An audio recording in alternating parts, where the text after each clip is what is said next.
Hello, my name is Danny, welcome to Drive Green. Today we'll be having a look around this 30 kilowatt Nissan Leaf Tekna. It's an early 2017 plate. It has done 85,279 miles on the clock. The next MOT and service date is in August 2023, as we've just put this vehicle through a fresh MOT and service. Now I'm going to dive straight on in and see if there's anything noteworthy to mention on the vehicle. Please obviously do feel free to pause the video at any stage if you feel like I'm going a little bit too quick for you.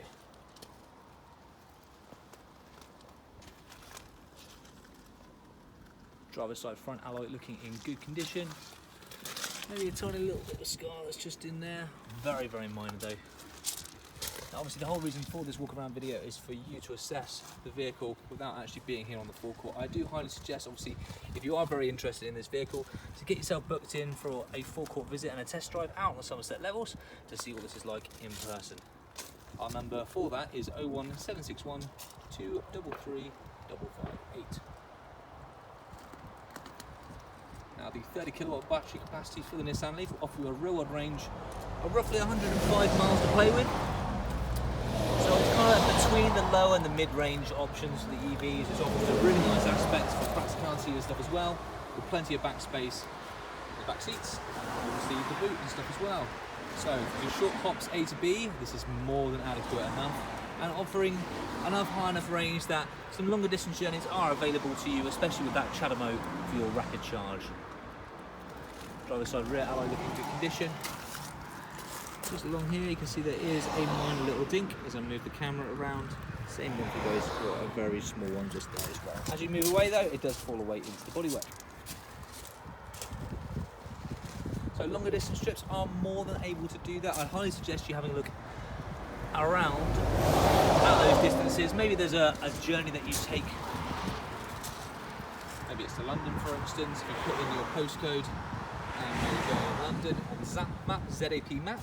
There's a really good application that we found for EV drivers to use. Just on the back, just here on the bumper, there is a slight scratch. So you can just see down through there. As you move away though, it does fall away into the bodywork.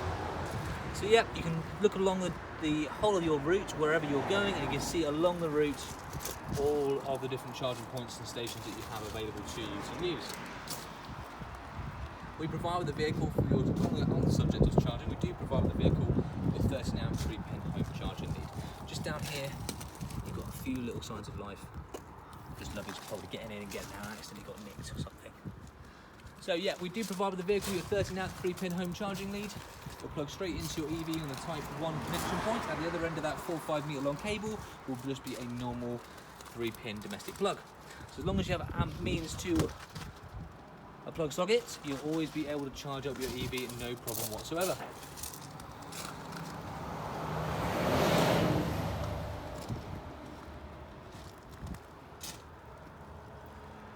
Now there is another cable that we can provide with the vehicle. It's known as a public charging lead. It'll be a Type 1 to Type 2. It'll plug straight into your EV and then straight into an installation box through a Type 2 connection point. And that you can use as long as you provide that cable out and about. As the name suggests, public charging, you can get some free charge, maybe at a local pub point at a Tesco or something like that, as long as you provide that cable. Just on the passenger side door, there is a tiny little scratch that you can just see just through in there. Actually, no, it wasn't a scratch at all. That was just a little bit of dirt. There we are. The wonders of the outdoor forecourt. See, all of these little signs of life, not the dirt, are factored into the price of the vehicle. Obviously the vehicle will be completely fully charged and fully cleaned, ready for its new owner. Passenger side front alloy, unfortunately had a little bit of meeting this time with a little curb. A few little signs of life just through there. As you pull away though, it does fall away. Over the front of the vehicle there. As we zoom in on here, you'll be able to probably notice there are a few tiny little stone chips and stuff like that around and present on the vehicle, and it is present throughout a lot of the front of this vehicle. But to be honest, with a vehicle that has travelled the distance that it has, this is highly likely to have happened on any vehicle whatsoever, no matter how well you look after it. Obviously on the really big ones and stuff as well, if there are some stone chips, maybe they're on the top bonnet and stuff like that, we'll try and touch them in as best we can, obviously, before it leaves with us. And just behind that Nissan badge, that's where you'll find your Type 1 as well as your chatter mode for your charging points. Now this one is being the Tekna. We've got lots of bells and whistles on the inside. We're almost done on the outside, so we'll have a look on the inside. So we'll go through a lot of them.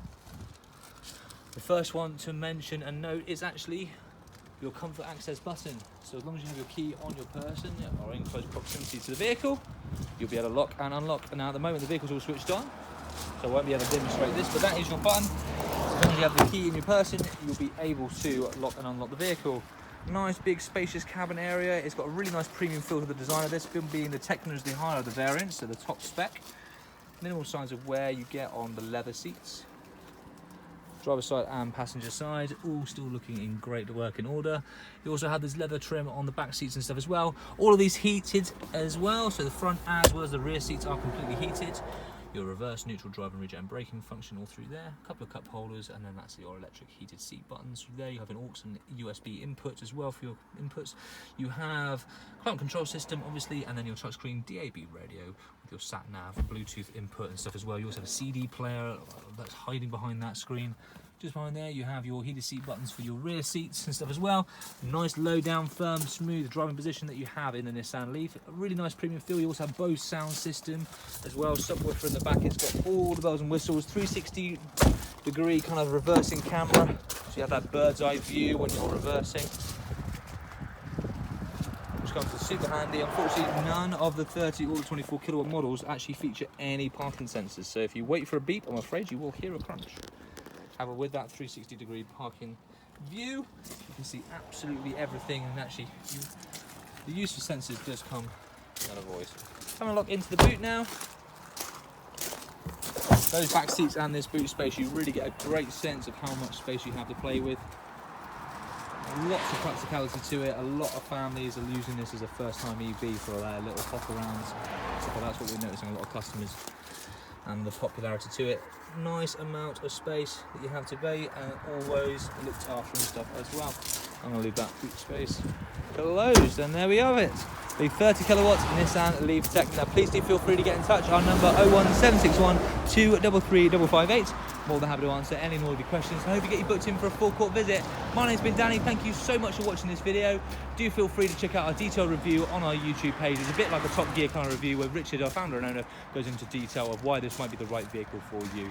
Thank you so much for watching. Any more of your questions, we look forward to hearing from you very, very soon. All the best and goodbye.